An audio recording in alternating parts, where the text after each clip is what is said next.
Assalamualaikum warahmatullahi wabarakatuh. Perkenalkan, nama saya Ratu Balkis. Saya merupakan mahasiswa program studi Administrasi Publik Fakultas Ilmu Sosial dan Ilmu Politik Universitas Sriwijaya. Saya adalah mahasiswa angkatan 2025 dari kelas L3 dengan NIM 07011282530073. Pada video ini saya akan mempresentasikan materi untuk mata kuliah teori administrasi publik dengan topik paradigma administrasi negara beserta penjelasannya.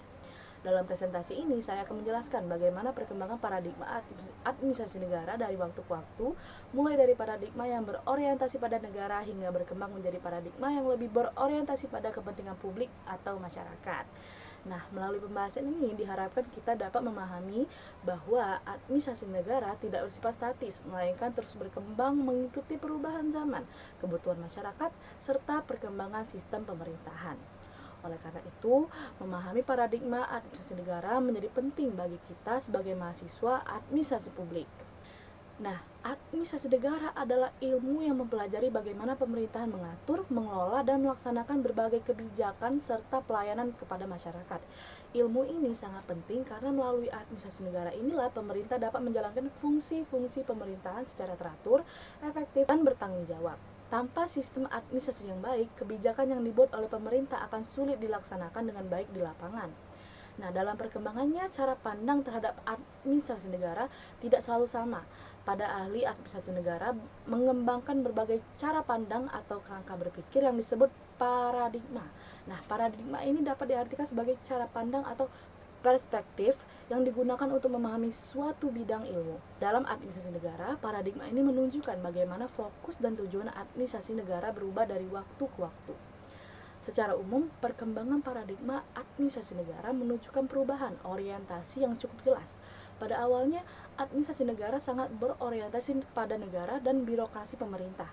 Namun seiring berkembangnya zaman, perhatian mulai bergeser pada kepentingan masyarakat sebagai penerima pelayanan. Oleh karena itu, perkembangan paradigma administrasi negara sering dijelaskan sebagai perubahan dari orientasi negara menuju orientasi publik. Nah, yang pertama itu ada paradigma dikotomi politik dan administrasi dari tahun 1900 sampai 1926. Paradigma pertama dalam administrasi negara dikenal dengan istilah dikotomi politik dan administrasi. Paradigma ini diperkenalkan oleh Woodrow Wilson melalui tulisannya yang terkenal berjudul The Study of Administration pada tahun 1887. Dalam pemikirannya, Wilson menyatakan bahwa politik dan administrasi harus dipisahkan agar pemerintahan dapat berjalan secara efektif. Nah, dalam paradigma ini, politik dianggap sebagai proses pembuatan kebijakan oleh para pejabat politik, seperti presiden, menteri, dan anggota parlemen. Sementara itu, administrasi dipandang sebagai kegiatan melaksanakan kebijakan yang telah dibuat oleh para pemimpin politik tersebut. Dengan kata lain, administrasi negara hanya berperan sebagai pelaksana kebijakan, bukan sebagai pihak yang menentukan kebijakan. Nah, tujuan utama pemisahan ini adalah agar administrasi negara dapat bekerja secara profesional dan tidak dipengaruhi oleh kepentingan politik. Birokrasi diharapkan bersifat netral dan hanya fokus pada pelaksanaan tugas secara efisien. Pegawai pemerintah harus menjalankan aturan yang telah ditetapkan tanpa terlibat dengan perdebatan politik. Paradigma ini menempatkan negara dan birokrasi sebagai pusat perhatian. Masyarakat belum menjadi fokus utama dalam kajian administrasi negara. Pemerintah dipandang sebagai organisasi yang harus diatur dengan baik agar mampu melaksanakan kebijakan negara secara efektif. Nah, yang kedua ada paradigma prinsip-prinsip administrasi yang pada tahun 1927 sampai 1937.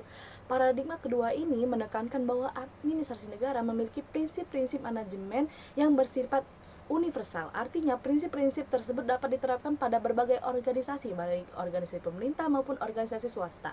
Tokoh penting dalam paradigma ini antara lain yaitu Henry Fayol dan Later Gulick. Mereka berpendapat bahwa organisasi dapat berjalan dengan baik apabila dikelola berdasarkan prinsip manajemen yang jelas dan sistematis. Salah satu konsep yang terkenal dari paradigma ini adalah Porsche yang diperkenalkan oleh Gulick. Porsche ini merupakan singkatan dari berbagai fungsi utama dalam manajemen organisasi, yaitu perencanaan, pengorganisasian, pengisian pegawai, pengarahan, koordinasi pelaporan, dan penganggaran. Melalui konsep ini, administrasi negara dipandang sebagai kegiatan manajerial yang harus dilakukan secara terencana dan terstruktur. Pemerintah harus mampu merencanakan program, mengatur organisasi, mengelola pegawai, serta mengawasi pelaksanaan kegiatan agar tujuan organisasi dapat tercapai. Nah, paradigma ini memberikan perhatian besar pada efisiensi organisasi pemerintah. Namun, fokusnya masih berada pada bagaimana birokrasi bekerja secara efektif, bukan pada bagaimana masyarakat dilayani secara optimal. Nah, yang ketiga ada paradigma administrasi negara sebagai ilmu politik pada tahun 1950 sampai 1970. Pada periode berikutnya muncul kritik nih terhadap paradigma sebelumnya. Banyak ahli berpendapat bahwa administrasi negara tidak dapat dipisahkan sepenuhnya dari politik. Hal ini karena proses pelaksanaan kebijakan seringkali dipengaruhi oleh kepentingan politik, kekuasaan, serta hubungan antara berbagai kelompok dalam masyarakat. Oleh karena itu, pada masa ini, administrasi negara kembali dipandang sebagai bagian dari ilmu politik. Nah, kajian administrasi negara tidak hanya membahas manajemen organisasi pemerintah, tetapi juga membahas bagaimana kebijakan publik dibuat dan dilaksanakan dalam sistem politik.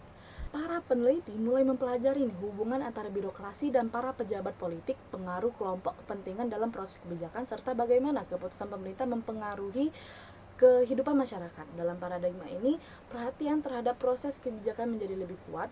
Namun demikian, masyarakat masih belum sepenuhnya menjadi pusat perhatian karena fokus utama masih berada pada hubungan antara pemerintah, birokrasi, dan kekuasaan politik. Yang ketiga ada paradigma administrasi publik pada tahun 1970 sampai dengan 1990. Pada periode ini muncul perkembangan baru yang dikenal dengan istilah administrasi publik. Perubahan istilah dari administrasi negara menjadi administrasi publik menunjukkan adanya perubahan orientasi dalam bidang ini. Nah, administrasi publik tidak hanya mempelajari bagaimana sih pemerintah mengelola organisasi, tetapi juga bagaimana pemerintah itu memberikan pelayanan kepada masyarakat. Dengan kata lain, perhatian ini mulai bergeser dari birokrasi menuju kepentingan politik.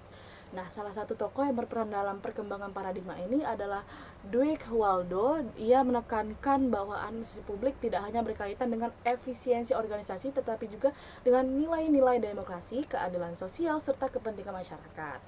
Nah, dalam paradigma ini muncul perhatian terhadap berbagai isu sosial seperti kemiskinan, kesenjangan sosial, dan kualitas pelayanan publik. Pemerintah diharapkan tidak hanya menjalankan aturan, tetapi juga mampu memberikan manfaat nyata bagi masyarakat. Nah, perubahan ini menandai pergeseran penting dalam administrasi negara, yaitu mulai dari menempatkan masyarakat sebagai pihak yang harus dilayani oleh pemerintah. Selanjutnya ada paradigma New Public Management pada tahun 1990 sampai 2000. Nah, memasuki tahun 1990-an muncul paradigma baru yang dikenal sebagai New Public Management atau NPM.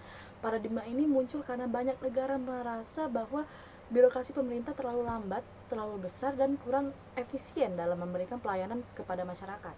Nah, New Public Management ini mencoba memperbaiki masalah tersebut dengan menerapkan prinsip-prinsip manajemen sektor swasta dalam organisasi pemerintah.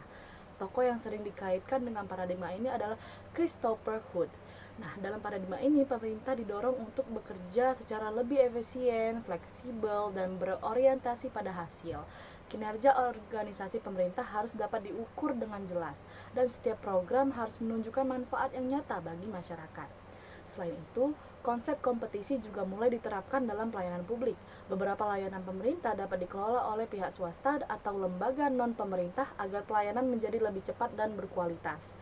Nah, paradigma ini juga membawa perubahan besar dalam cara kerja birokrasi. Pemerintah tidak lagi hanya menjalankan prosedur, tetapi juga dituntut untuk menghasilkan kinerja yang lebih baik dan memberikan pelayanan yang memuaskan bagi masyarakat. Selanjutnya ada paradigma New Public Service pada tahun 2000 sampai sekarang. Nah, perkembangan terbaru dalam administrasi publik adalah paradigma New Public Service. Paradigma ini dikembangkan oleh Janet V. Denhart dan Robert B. Denhart. Paradigma ini muncul sebagai kritik terhadap pendekatan New Public Management yang terlalu menekankan efisiensi dan cara kerja seperti perusahaan bisnis. Nah, menurut paradigma New Public Service ini, pemerintah seharusnya tidak hanya mengejar efisiensi tetapi juga memperhatikan nilai-nilai demokrasi dan partisipasi masyarakat. Dalam paradigma ini, masyarakat dipandang sebagai warga negara yang memiliki hak untuk terlibat dalam proses pemerintahan. Pemerintah tidak hanya bertugas mengatur atau mengelola organisasi, tetapi juga harus melayani kepentingan warga negaranya. Nah, pemerintah diharapkan mampu membangun hubungan yang baik dengan masyarakat, mendengarkan aspirasi publik, serta melibatkan masyarakat dalam pengambilan keputusan. Dengan demikian, pelayanan publik tidak hanya menjadi tanggung jawab pemerintah, tetapi juga menjadi hasil kerjasama antara pemerintah dan masyarakat. Nah, paradigma ini juga menempatkan masyarakat sebagai pusat dari administrasi publik. Pemerintah berperan sebagai pelayan yang membantu masyarakat mencapai kesejahteraan bersama. Demikian penjelasan dari saya mengenai perkembangan paradigma administrasi negara dengan kajian administrasi publik. Nah, dari pembahasan tersebut dapat kita lihat nih bahwa paradigma administrasi negara mengalami perkembangan yang cukup panjang, mulai dari paradigma yang berfokus pada negara dan birokrasi hingga berkembang menjadi paradigma yang menempatkan masyarakat sebagai pusat pelayanan publik. Perkembangan ini menunjukkan bahwa peran pemerintah itu tidak hanya sebagai penguasa yang membuat kebijakan, tetapi juga sebagai pelayan masyarakat yang harus mampu memberikan pelayanan publik secara efektif, adil, dan transparan tentunya. Dengan memahami perkembangan paradigma administrasi negara, kita sebagai mahasiswa administrasi publik diharapkan dapat memiliki pemahaman yang lebih luas mengenai bagaimana sih pemerintahan itu dijalankan, serta bagaimana juga administrasi publik itu dapat berperan dalam meningkatkan kesejahteraan masyarakat. Sekian presentasi dari saya, terima kasih atas perhatiannya yang telah diberikan. Wassalamualaikum warahmatullahi wabarakatuh.